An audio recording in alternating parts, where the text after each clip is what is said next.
आप सभी को डीके का बहुत बहुत नमस्कार। स्वागत है आपका अपने सुपर इनर्जेटिक चैनल सिसोदिया विद्यापीठ में। हम लोग इलेक्ट्रोस्टैटिक्स वाले क्वेश्चन सॉल्व कर रहे थे और इलेक्ट्रोस्टैटिक्स से ही रिलेटेड अतिन ने एक क्वेश्चन पूछा है जिसको आप लोग देख रहे हो। अतिन के भी क्वेश्चन को अभी अभी हम लोग सॉल्व करते हैं और अतिन सच में बहुत अच्छी मेहनत कर रहे हैं। बस मैं आपसे यही इतना कहना चाहता हूं कि जैसे मेहनत कर रहे हो उसी तरीके से 2 साल कंटिन्यू मेहनत करते रहो। अगर 2 साल इसी तरीके से मेहनत करते रहोगे तो कोई रोक नहीं सकता है आपका सिलेक्शन। आपका सिलेक्शन पक्का है। और जो लोग भी तुम्हारे जैसे मेहनत कर रहे हैं, लगन से कंटिन्यू मेहनत कर रहे हैं, उन सब लोगों का सिलेक्शन हो जाएगा। बस जरूरत है कंटिन्यू मेहनत की। ये ना हो कि एक दिन तो हमने पढ़ लिया, कल नहीं पढ़े, आज पढ़ लिया तो कल नहीं पढ़े, कल पढ़ लिया तो परसों नहीं पढ़े। गैप नहीं होना चाहिए, कंटिन्यू होना चाहिए कि आज पढ़ा है कल भी पढ़ा है। भले ही कम पढ़िए, 4 घंटे पढ़िए, 5 घंटे पढ़िए, लेकिन अगर 4 घंटे 5 घंटे आज पढ़ा है तो कल भी 4-5 घंटे होना चाहिए। ये ना हो कि आज 8 घंटे पढ़ लिया और कल 1 भी घंटे नहीं पढ़ा, कल सिर्फ घूम रहे हो। ऐसा नहीं होना चाहिए। अगर आप कंटिन्यू मेहनत कर रहे हो, अगर आप कंटिन्यू मेहनत कर रहे हो, जो लोग भी मेहनत कर रहे हो कंटिन्यू, उन सब का सिलेक्शन पक्का है। ठीक है, अब हम लोग इलेक्ट्रोस्टैटिक्स का क्वेश्चन देखते हैं जो अतिन ने पूछा है। सबसे पहला क्वेश्चन है, what equal charges should be place on earth and moon to neutralise their gravitational attraction. हम लोग जानते हैं अर्थ और मून के बीच, अर्थ और मून के बीच क्या लगता है? ग्रेविटेशनल फोर्स लगता है। ग्रेविटेशनल फोर्स लगता है।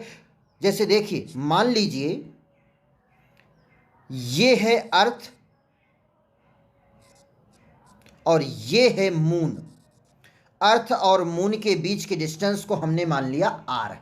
अर्थ और मून के बीच की डिस्टेंस आर है और इन दोनों का मास ऑफ अर्थ और मास ऑफ मून दोनों का दिया हुआ है। इनके बीच क्या लगेगा? इनके बीच अट्रैक्शन फोर्स लगेगा। और कौन सा फोर्स लगेगा? ग्रेविटेशनल फोर्स लगेगा। इनके बीच कौन सा फोर्स लगेगा? ग्रेविटेशनल फोर्स लगेगा। लेकिन इन दोनों पर what equal charges should be place, इन दोनों पर क्या इक्वल चार्ज प्लेस कर दिया जाए? क्या इक्वल चार्ज प्लेस कर दिया जाए कि ये फोर्स जो है वो न्यूट्रलाइज हो जाए? मीन्स इक्वल चार्ज प्लेस कर दिया जाए, सेम चार्ज प्लेस कर दिया जाए। मीन्स इस पर भी क्यू चार्ज, इस पर भी क्यू चार्ज, दोनों पर प्लेस कर दिया जाए। दोनों पॉजिटिव पॉजिटिव हो या दोनों नेगेटिव नेगेटिव होंगे। और जब दोनों पॉजिटिव पॉजिटिव या नेगेटिव नेगेटिव होंगे तो इनके बीच क्या लगेगा? रिपल्सन फोर्स लगेगा। तो ये इसको इधर और ये इसको इधर रिपल करेगा और इस फोर्स को हम क्या कहेंगे? Electric force. और एक दूसरे को न्यूट्रलाइज कब कर सकता है? न्यूट्रलाइज करने का मतलब है, आपको लिखा हुआ है neutralise their gravitational attraction. Gravitational force को न्यूट्रलाइज कौन कर रहा है? Electric force. और जब दोनों फोर्स इक्वल हो जाएंगे, जब दोनों फोर्स इक्वल हो जाएंगे तभी तो न्यूट्रलाइज होगा। तो दोनों फोर्स को क्या कर देना है? इक्वल कर देना है। F E is equal to F G. दोनों force, electric force gravitational force equal हो गया। इलेक्ट्रिक फोर्स का हम लोग फार्मूला जानते हैं। क्या फार्मूला होता है? फार्मूला होता है के Q1 Q2 मतलब Q into q, Q1 Q2 divided by r square. Okay. और ग्रेविटेशनल फोर्स का भी फार्मूला हम लोग जानते हैं। न्यूटन्स ग्रेविटेशनल लॉ पर हम लोग पढ़ चुके हैं। क्या होता है? Capital G m1 m2 means mass of earth mass of moon divided by r square. ये होता है।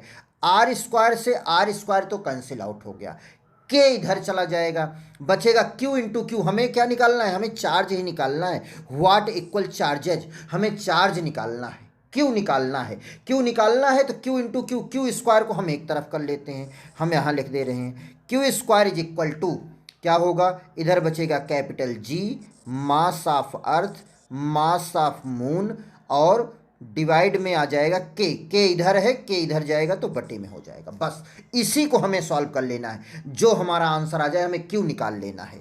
वैल्यू पुट कीजिए भाई। क्यों? इसका कैपिटल G की वैल्यू हम लोग जानते हैं 6.67 इंटू 10 की पावर -11 होता है, हम सब लोग जानते हैं। Into mass of earth, mass of अर्थ दिया हुआ है, ये दिया हुआ है मास ऑफ अर्थ, मास ऑफ अर्थ 1025 लिखा हुआ है, लेकिन ये है 10 की पावर 25। मास ऑफ अर्थ कितना है? 10 की पावर 25। मास ऑफ मून कितना है? मास ऑफ मून है 10 की पावर 23। 10 की पावर 23 डिवाइडेड बाई के की वैल्यू हम लोग जानते हैं 9 इंटू 10 की पावर 9 होती है। क्लियर? कोई दिक्कत नहीं।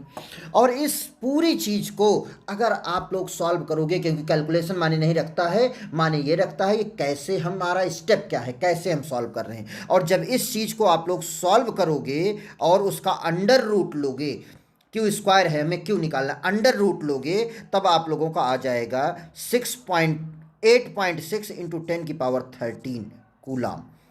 8.6 इंटू 10 की पावर 13 कूलाम हमारा फर्स्ट ऑप्शन करेक्ट ऑप्शन हो जाएगा। कैलकुलेशन आप लोग कर सकते हो। क्लियर? अब हम लोग सेकंड क्वेश्चन पर चलते हैं। ओके, सेकंड क्वेश्चन क्या है? How many electron should be removed from a coin of mass 1.6 ग्राम। एक कॉइन है 1.6 ग्राम का, एक कॉइन है कितने का? 1.6 ग्राम का। इसका मास है, सॉरी, ये कॉइन जो है इसका मास कितना है? 1.6 gram. Okay, so that it may float in an electric field of intensity 10 की पावर 9 न्यूटन पर कूलाम है। ये लिखा हुआ है 109, तो 109 नहीं है, ये गलती है। यहाँ पर क्या है? 10 की पावर 9, ये है 10 की पावर 9। मैं इसे सही कर देता हूँ। 10 की पावर 9, 10 की पावर 9, ये 10 की पावर 9 है, डायरेक्टेड अपवर्ड। तो इसको किस इलेक्ट्रिक फील्ड में रखा जाए? इस 10 की पावर 9 न्यूटन पर कूलाम की इलेक्ट्रिक फील्ड में अगर रखा जा रहा है, अगर इस इलेक्ट्रिक फील्ड में रखा जा रहा है तो ये फ्लॉट कर रहा है। मतलब ध्यान सुनिए, फिर से हम पढ़ रहे हैं। How many electron should be removed, इससे कितने इलेक्ट्रॉन रिमूव किए जाएं ये हमें निकालना है। मैं मान लेता हूं कि इससे n इलेक्ट्रॉन रिमूव किए गए हैं, इसी को हमें निकालना है। n इलेक्ट्रॉन रिमूव किए जा रहे हैं। अब मास दिया हुआ 1.6 ग्राम। अब मास है तो इसका वेट लगेगा किधर? mg लगेगा नीचे की तरफ। और इससे क्या किया जा रहा है? इसे रखा जा रहा है इलेक्ट्रिक फील्ड में। इलेक्ट्रिक फील्ड अपवर्ड डायरेक्शन में कर दो, इस तरीके से इसे इलेक्ट्रिक फील्ड में रखा जा रहा है जो कि अपवर्ड है। और इस पर जब n इलेक्ट्रॉन निकाल लेंगे, जब n इलेक्ट्रॉन निकाल लेंगे तो इस पर चार्ज आ जाएगा। कितना चार्ज आ जाएगा? Q equal to NE charge आ जाएगा। और NE जब चार्ज आ जाएगा तो चार्ज के कारण, चार्ज पर इलेक्ट्रॉन निकाल लिए तो क्या चार्ज आ जाएगा? प्लस का चार्ज आ जाएगा। क्या चार्ज आएगा? पॉजिटिव चार्ज आ जाएगा। और जब पॉजिटिव चार्ज आ जाएगा तो फोर्स किधर लगेगा? फोर्स तो ऊपर की तरफ लगेगा भाई, इलेक्ट्रिक फील्ड की डायरेक्शन में लगता है और इलेक्ट्रिक फील्ड है ऊपर की तरफ, तो फोर्स किधर लगेगा? ऊपर की तरफ लगेगा। फोर्स किधर लगेगा? ऊपर की तरफ लगेगा। तो यहाँ पर जो फोर्स लग रहा है वो ऊपर की तरफ लग रहा है। कौन सा? Electric force. इलेक्ट्रिक फोर्स ऊपर की तरफ लग रहा है और मास mg नीचे की तरफ लग रहा है। और यहाँ पर इलेक्ट्रिक फोर्स फ्लॉट कब करेगा? फ्लॉट तभी करेगा जब इलेक्ट्रिक फोर्स ग्रेविटेशनल फोर्स के बराबर हो जाए। मींस इलेक्ट्रिक फोर्स जो ऊपर की तरफ का फोर्स है और जो नीचे की तरफ का फोर्स है, दोनों फोर्स क्या हो जाए? बराबर हो जाए। ऊपर का फोर्स नीचे के फोर्स के इक्वल हो जाएगा तो वो फ्लॉट करने लगेगा। मींस रिजल्टेंट फोर्स क्या हो जाएगा? 0। तो ये हो जाएगा F is equal to mg की। क्लियर? अब यम जब किसी चलिए F ये हो गया। और F इज इक्वल टू हम लोग जानते हैं E इज इक्वल टू क्या होता है? F अपान Q। और F इजिकल टू क्या हो जाएगा? F इजिकल टू हो जाएगा QE।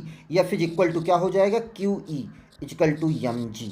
ये इतना आ जाएगा। Q की वैल्यू हम लोग देख चुके हैं, NE होगा। NE into E is equal to क्या आ जाएगा? mg। अच्छा, मास, अब आप लोग कहोगे कि इलेक्ट्रॉन निकाल दिया गया तो मास पर कोई प्रभाव पड़ेगा?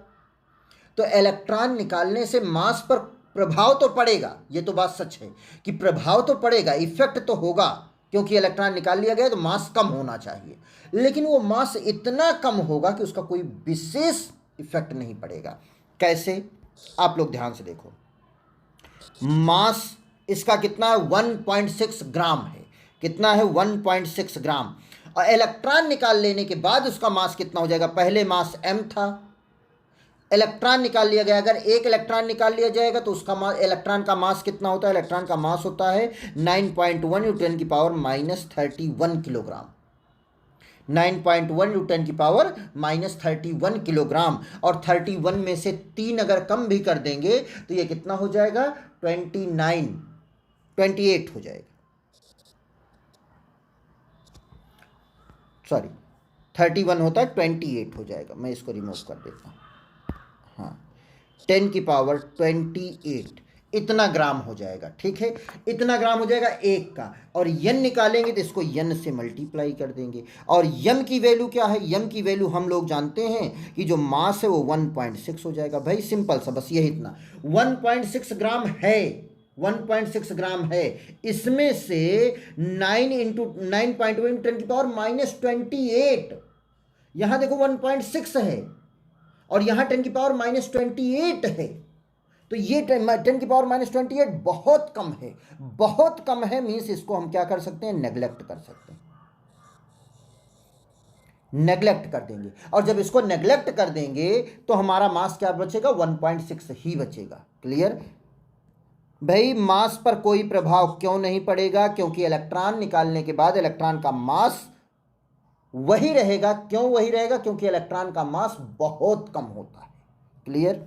अब आप लोगों को क्या निकालना है? यन निकालना है। कितने इलेक्ट्रॉन रिमूव किए जाए, यन निकालना है। तो यन इज इक्वल टू आ जाएगा mg/e × E, ये आ जाएगा। और जब ये आ जाएगा तो यन इज इक्वल टू, हम वैल्यू मास 1.6 ये हो जाएगा इंटू जी की वैल्यू है 10 रख दो, नहीं 10 नहीं 9.8 रख दो, क्योंकि ऑप्शन में हमें 9.8 दिया हुआ है। तो ये रख दो 9.8। जी की वैल्यू हो गई ई की वैल्यू हम लोग जानते हैं 1.0 10⁻19 इंटू कैपिटल ई की वैल्यू है 10⁻9। ये आ जाएगा n is equal to 1.6 into 10 into 9.8। 1.6 तो कैंसिल आउट हो जाएगा, तो उसे 1.6 लिखने की क्या ज़रूरत है? ये आ जाएगा, ऊपर आ जाएगा 9.8 इंटू 10 की पावर आप लोग यहाँ पर देखो, एक सेकंड, यहाँ पर एक चीज़ गड़बड़ है। एक चीज़ ये गड़बड़ है कि यहाँ पर जो मास हम लोगों ने रखा है, मास यम की वैल्यू, वो यम की वैल्यू 1.6 तो है, लेकिन 1.6 ग्राम में है। हमें किलोग्राम में रखना है, क्योंकि 9.8 यम के सिस्टम ऑफ यूनिट में है। तो ग्राम में है, तो इसको हम क्या कर देंगे? 10⁻³ कर देंगे। क्लियर? बस अब 1.6 काट दीजिए, बचा 9.1 इंटू यहाँ से हो जाएगा 10 की पावर, ऊपर हो जाएगा 10⁻³ नीचे आ जाएगा 10⁻10। और जब ये हो जाएगा 9.8 और 10⁻10 ऊपर आएगा तो ये हो जाएगा 10⁻7। इतने नंबर ऑफ इलेक्ट्रॉन होंगे 9.8 × 10⁻7। ए ऑप्शन हमारा करेक्ट ऑप्शन होगा, ए ही हमारा करेक्ट ऑप्शन होगा। क्लियर? अब हम लोग थर्ड क्वेश्चन लगा लेते हैं। थर्ड क्वेश्चन हमारा क्या है? बहुत सिंपल क्वेश्चन है। A B C is an equilateral triangle, जैसा कि डायग्राम में आप लोग देख सकते हो। Charges +q are place at each corner, सभी कॉर्नर पर +q प्लेस है। The electric field intensity at the centroid of the triangle will be, इसके सेंटर पर, इसके सेंट्रॉइड पर यहां पर इलेक्ट्रिक फील्ड कितनी होगी? आप लोग देख सकते हो। आप लोगों को आंसर, क्वेश्चन देख करके ही आंसर आप लोग दे दिए होंगे। अगर आप लोगों ने वो वीडियो देखा है, इलेक्ट्रिक फील्ड वाली वीडियो देखा है, या आप लोग कूलाम्स लॉ वाली वीडियो देखा है, तो इलेक्ट्रिक फील्ड पर, कूलाम्स लॉ पर हम लोग बिल्कुल पीएचडी कर चुके हैं, तो इसलिए ये वाला क्वेश्चन आप लोग, मुझे लगता है, देख करके आंसर दे दोगे। आप लोग जान रहे हो सिमेट्रिकल चार्ज डिस्ट्रीब्यूशन है, +q यहाँ पर भी, +q यहाँ पर भी, +q यहाँ पर भी। अगर हर जगह +q है तो उसके सेंटर पर इलेक्ट्रिक फील्ड क्या होगी? 0 होगा। और उसके सेंटर पर कोई भी चार्ज रख देंगे, उस पर लगने वाला फोर्स क्या होगा? 0 होगा। तो ऑप्शन हमारा क्या हो जाएगा? डी ऑप्शन हमारा करेक्ट ऑप्शन हो जाएगा। क्लियर? फोर्थ क्वेश्चन हम लोग देखते हैं। फोर्थ क्वेश्चन है, ए charge q is place at the centre of the square, एक स्क्वायर है, एक स्क्वायर है इस तरीके से। एक सेकंड, मैं स्क्वायर बना ही देता हूं भाई। एक इस तरीके से स्क्वायर है, और ये स्क्वायर के सेंटर पर एक क्यू चार्ज रखा हुआ है। If electric field intensity due to charge at the corner of the square, फिर से, if electric field intensity due to charge at the corner of the square, मान लीजिए ये कॉर्नर ले लिया, इस कॉर्नर पर मान लीजिए ये पॉजिटिव है, तो इस कॉर्नर पर इलेक्ट्रिक फील्ड की डायरेक्शन कुछ ऐसे ही होगी, ये होगी इलेक्ट्रिक फील्ड की डायरेक्शन, और इसकी वैल्यू है E1, ये हमें गिवन है। And the intensity at the mid point of the side, और अगर मिड पॉइंट की बात करें तो मिड पॉइंट होगा ये, और इस मिड पॉइंट पर इलेक्ट्रिक फील्ड E2 है, side of the square is E2। Find the ratio of E1 by E2, E1 by E2 की हमें रेशियो निकालना है कि E1 बाई E2 का रेशियो क्या आएगा। अरे सॉरी, गड़बड़, ये है E2, ओके, इसकी कॉल आ गई, कट कर दो, ठीक है। E1 बाई E2 की हमें वैल्यू निकालना है, कैसे निकलेगी? इसकी साइड मान लीजिए कितना है, L है, साइड कितना मान लिया गया, L साइड है, और अगर ये L है तो ये कितना होगा, L बाई 2 होगा, और ये कितना होगा, ये भी L बाई 2 होगा, भाई आधा ही तो होगा, L बाई 2 L बाई 2 होगा, और ये L बाई 2 ये L बाई 2, तो ये कितना होगा, हम लोग जानते हैं ये है, आप लोग दो तरीके से इसको निकाल सकते हो। एक तो है ये राइट एंगल ट्रायंगल, और जब राइट एंगल ट्रायंगल है तो इसका परपेंडिकुलर भी L बाई 2 है, बेस भी L बाई 2 है, तो हाइपोटेनियस क्या होगा, L बाई 2 रूट 2। या आप लोग जानते हो कि पूरा डायगोनल कितना होता है, पूरा डायगोनल होता है रूट 2 इंटू साइड, मतलब रूट 2 इंटू L, और हमें आधा डायगोनल चाहिए तो हम 2 से डिवाइड कर देंगे। भाई पूरा डायगोनल कितना होता है, रूट 2 इंटू L, ये तो पूरा डायगोनल होता है, लेकिन हमें आधा लेना है तो बाई 2 कर दो, ये इतना आ जाएगा। क्लियर? अब हमें E1 बाई E2 निकाल लेना है। हमें क्या निकालना है, E1 बाई E2, बस हमारा प्रॉब्लम सॉल्व। देखिए E का फार्मूला हमें पता है क्या होता है, के क्यू बाई आर स्क्वायर, के क्यू तो वही है, अपान आर स्क्वायर, मतलब इनके बीच की डिस्टेंस, इनके बीच की डिस्टेंस कितनी है, रूट 2 L बाई 2 का स्क्वायर बटे E2 की वैल्यू क्या होगी, k q by r square, r की वैल्यू है L बाई 2 का स्क्वायर। कोई दिक्कत नहीं, यहाँ से k cancel out, q cancel out, सबसे नीचे वाला सबसे ऊपर चला जाएगा, तो ये E1 is equal to E2 is equal to L by 2 का स्क्वायर, L बाई 2 का स्क्वायर बटे में नीचे आ जाएगा रूट 2 का स्क्वायर, रूट 2 का स्क्वायर क्या हो जाएगा, रूट 2 का स्क्वायर हो जाएगा 2, और उसके अलावा बचेगा L बाई 2 का स्क्वायर। भाई L बाई रूट 2 को हमने बाहर निकाल लिया, रूट 2 का स्क्वायर 2 हो गया, बाकी L बाई 2 को अंदर रहने दिया, L बाई 2 उसके ऊपर स्क्वायर तो है ही है। और क्यों ऐसा किया, क्योंकि L बाई 2 का स्क्वायर L बाई 2 का स्क्वायर कैंसिल आउट, E1 अपान E2 की वैल्यू कितनी आई, 1 बाई 2 आई, यही हमारा आंसर हो जाएगा 1 बाई 2। सी ऑप्शन हमारा करेक्ट ऑप्शन हो जाएगा। हमारा कौन सा ऑप्शन करेक्ट होगा, सी ऑप्शन हमारा करेक्ट हो जाएगा, यही। क्लियर? अब हम लोग 5th क्वेश्चन पर चलते हैं, और ये हमारा लास्ट क्वेश्चन होगा। ध्यान से देखिए, और आप लोग सभी क्वेश्चन को देख रहे हो कि कोई कुछ जेई में आए हुए हैं, कुछ नीट में आए हुए हैं, यहाँ पर भी देखिए ये भी जेई में आया हुआ है, सभी क्वेश्चन नीट और जेई में आए हुए क्वेश्चन हैं। यहाँ पर ये देखिए ये वाला भी नीट में आया हुआ क्वेश्चन है, ध्यान से देखिए, बहुत आसान क्वेश्चन है। An electron released on the axis of A positively charge ring at a large distance from the center will not move, do oscillatory motion, do SHM, non-periodic motion, do oscillatory motion। यही हमारा option correct होगा।